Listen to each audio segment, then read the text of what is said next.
केसिया तो लागे रेशम लहरा के जुड़ा बांधे लो केहू के दे है वो पागल सारा तू मंतर जाने लो स्वाद तहर चटकार मर्ची जोइन लागे लो कमर कमानी ऐसे जैसे कोई न लागे लो झटक के तू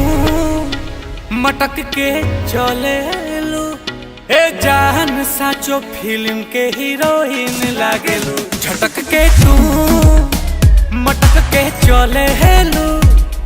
ए जान साचो फिल्म के हीरोइन लागे लो।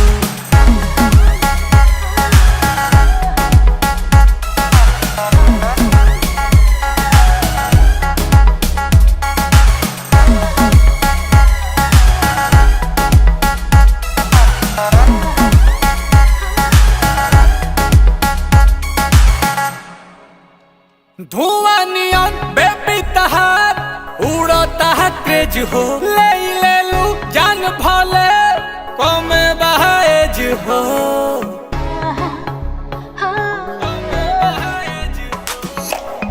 देखबा मिसाइल तहार जिएलू दम में मौरी बरी चाहिए है रही जे भरम में और तू ही हमारा चेहरा के गोलोइंग लागेलू और करे नी तो के फालो हमार फॉलोइंग लागेलू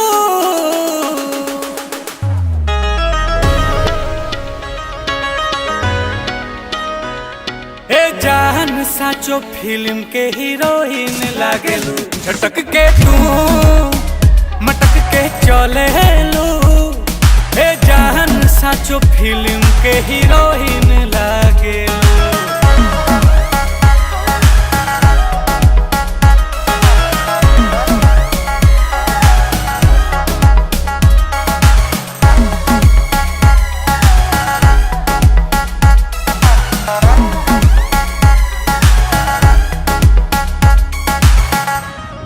तो गाइज बताइएगा वीडियो कैसा लगा हम लोगों को और इस चैनल को सब्सक्राइब कर लीजिएगा और ऐसे ही तड़कता भड़कता वीडियो मिलते रहेगा तो आप लोग सब्सक्राइब कर लीजिए और ऐसा ही वीडियो मिलेगा। तब मिलते हैं फिर नेक्स्ट वीडियो में, तब तक के लिए बाय बाय टाटा।